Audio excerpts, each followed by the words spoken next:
According to the National Electrical Code Section 250.53e, it is permissible to run a number 6 solid copper conductor to each water service pipe as a supplemental ground. This allowance is conditional. It hinges on the grounding electrode conductor to the water service already being appropriately sized for the calculated load. Given that a 2/0 aluminum conductor has been installed to the initial water service pipe, the option exists to extend number 6 solid copper conductors to the remaining 3 water service pipes. An alternative approach involves running a 2/0 aluminum conductor to each individual water service pipe directly from the meter stack. A practical limitation may arise due to the potential insufficiency of available lugs within the meter stack to accommodate all 4 conductors. Another code-compliant method outlined in 250.144 involves running a number 4 solid copper conductor to each water service pipe from the panel located within each unit. Implementation of this method necessitates verification that the water service pipes are isolated. They must not be interconnected with each other or any other grounding electrodes. Grounding and bonding are crucial aspects of electrical safety. They protect people and equipment from electrical shock and fire hazards.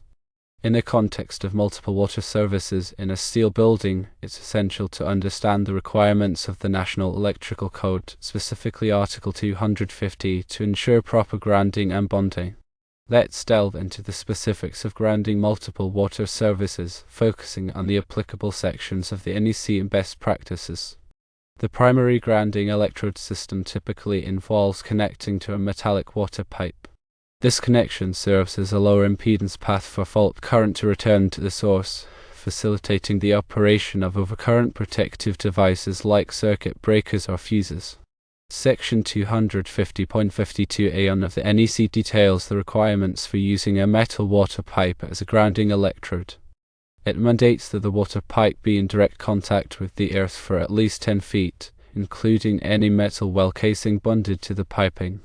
Furthermore, the water pipe must be electrically continuous, or made electrically continuous by bonding around insulated joints or sections of plastic pipe. Now, consider a scenario where you have multiple water service entrances to a building. Each service might supply water to different units or sections of the building. The question then arises how to properly ground these multiple water services to comply with the NEC. One approach is to treat one of the water services as the primary grounding electrode and the others as supplemental grounding electrodes. This approach is supported by 250.53e, which allows the use of supplemental grounding electrodes to enhance the effectiveness of the grounding system. If you choose this route, the primary water service must have a grounding electrode conductor sized according to 250.66 based on the size of the service entrance conductors. The supplemental water services can then be grounded using a smaller grounding electrode conductor, as permitted by 250.53e. The NEC specifies that the supplemental grounding electrode conductor to a water pipe need not be larger than number 6 copper or number 4 aluminum. This smaller conductor size is acceptable because the supplemental water service acts as an auxiliary grounding path, reinforcing the primary grounding electrode. However, it's crucial to ensure that the primary grounding electrode conductor is adequately sized for the entire calculated load of the building, not just the unit it serves. This is a key requirement for using the reduced size supplemental grounding electrode conductors. Another alternative is to ground each water service independently, as if each were the primary grounding electrode for its respective unit. This approach requires sizing the grounding electrode conductor for each water service according to 250.66, based on the size of the service entrance conductors for the unit. While this method ensures robust grounding for each water service, it can be more complex and potentially more costly, especially if the service entrance conductors are large. Additionally, you need to ensure that there are sufficient lugs or terminals in the meter stack or service disconnect to accommodate all the grounding electrode conductors. If the water service pipes are interconnected within the building, either intentionally or unintentionally, the grounding and bonding requirements become more stringent. If the water pipes are connected, they effectively form a single grounding electrode system, and the grounding electrode conductor must be sized accordingly. In this case, you would typically need to size the grounding electrode conductor based on the largest service entrance conductor supplying the building as per 250.66. If the water pipes are not connected, and you treat each water service as a separate grounding electrode, it's crucial to verify the electrical isolation between them. This can be done by performing an ohm test between the pipes. If the resistance is high, it indicates that the pipes are not electrically connected. However, if the resistance is low, it suggests that there is a connection, either through metallic piping or other conductor paths. In cases where the water pipes are not intentionally connected, but an unintentional connection exists, it's essential to address the connection to ensure proper grounding and bonding. This might involve isolating the pipes by installing non-conductive couplings or sections of pipe. Bonding is another critical aspect of electrical safety, and it plays a vital role in grounding multiple water services. Bonding involves connecting metallic components together to create an electrically conductive path. This helps to equalize the voltage potential between different parts of the electrical system, reducing the risk of electrical shock. The NEC requires bonding of metallic water pipes, gas pipes, and other metallic components that are likely to become energized. Section 250.104 specifically addresses the bonding of metal water piping. It mandates that exposed metal water piping be bonded to the service equipment enclosure, the grounded conductor at the service, the grounding electrode conductor, or the grounding electrodes. The size of the bonding jumper must be determined according to 250.102c, based on the size of the service entrance conductors. For multiple water services, it's essential to ensure that all metallic water pipes are properly bonded to the grounding system. This might involve running bonding jumpers between the pipes, as well as connecting them to the service equipment enclosure or grounding electrode system. In addition to bonding the water pipes themselves, it's also important to bond any other metallic components that are likely to become energized, such as metal conduits, enclosures, and equipment frames. This helps to create a comprehensive bonding system that minimizes the risk of electrical shock. When working with aluminum conductors, it's crucial to use connectors and terminations that are specifically listed and labeled for use with aluminum. Aluminum is more susceptible to corrosion than copper, and using the wrong connectors can lead to loose connections, overheating, and potential electrical hazards. Also, when connecting aluminum conductors to dissimilar metals such as copper, it's essential to use oxide-inhibiting compounds to prevent galvanic corrosion. These compounds help to create a moisture-tight seal between the metals, preventing the formation of corrosion products that can degrade the connection. In addition to the specific requirements for grounding and bonding multiple water services, it's also important to consider the general requirements for electrical safety in steel buildings. Steel buildings can present unique challenges for electrical installations due to their conductive structure and potential for ground loops. A ground loop occurs when there are multiple paths for current to flow to ground, creating a circulating current that can cause interference, noise, and even electrical hazards. To minimize the risk of ground loops in steel buildings, it's essential to follow the NEC requirements for grounding and bonding, and to ensure that all metallic components are properly connected to the grounding system. This includes bonding the steel structure of the building to the grounding electrode system, as well as bonding any metallic conduits, enclosures, and equipment frames. It's also important to avoid creating unnecessary ground paths, such as by using insulated couplings or sections of non-conductive conduit. Remember, electrical codes and regulations are subject to change, so it's always best to consult with a qualified electrician or electrical inspector to ensure that your electrical installations comply with the latest requirements. A qualified professional can assess your specific situation, provide tailored recommendations, and ensure that your electrical system is safe and up to code. Before starting any electrical work, it's essential to obtain the necessary permits and approvals from your local authorities. This helps to ensure that your work is inspected and approved, and that it meets all applicable safety standards. Also, always de-energize the electrical system before starting any work. This is the most important safety precaution you can take to prevent electrical shock. Use a voltage tester to verify that the power is off before touching any wires or components. Wear appropriate personal protective equipment, such as gloves, safety glasses, and insulated tools. This will help to protect you from electrical shock and other hazards. If you're not comfortable working with electricity, it's best to hire a qualified electrician to do the work for you. Electricity can be dangerous, and it's always better to be safe than sorry.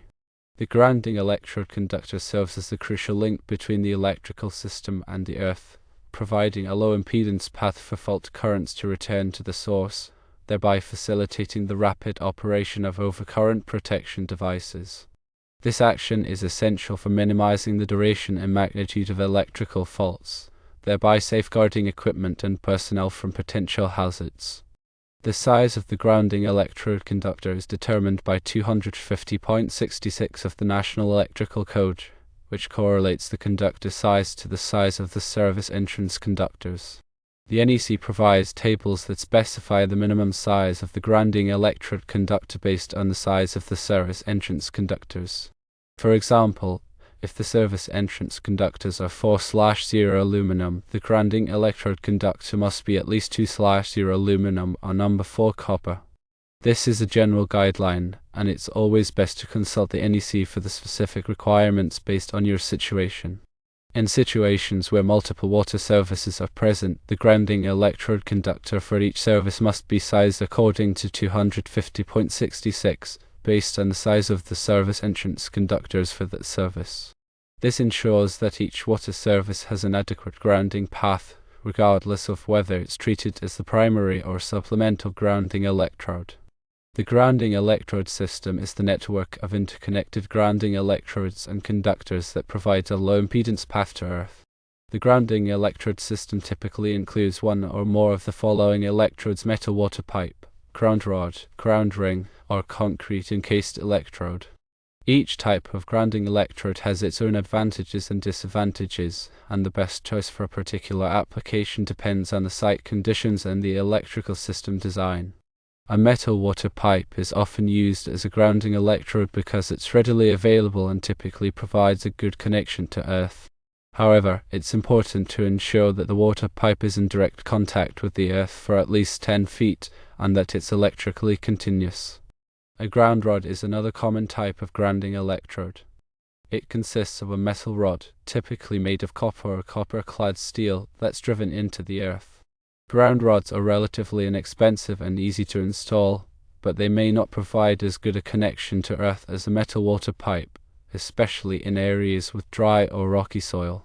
A ground ring is a continuous loop of bare copper conductor that's buried in the earth around the perimeter of a building or structure. Ground rings provide a very effective grounding path, and they are often used in large commercial or industrial facilities. A concrete encased electrode, also known as a U for ground, consists of a bare copper conductor that's encased in concrete. Concrete encased electrodes provide a very stable and reliable grounding path, and they are often used in new construction. The bonding jumper is a conductor that's used to connect metallic components together to create an electrically conductive path.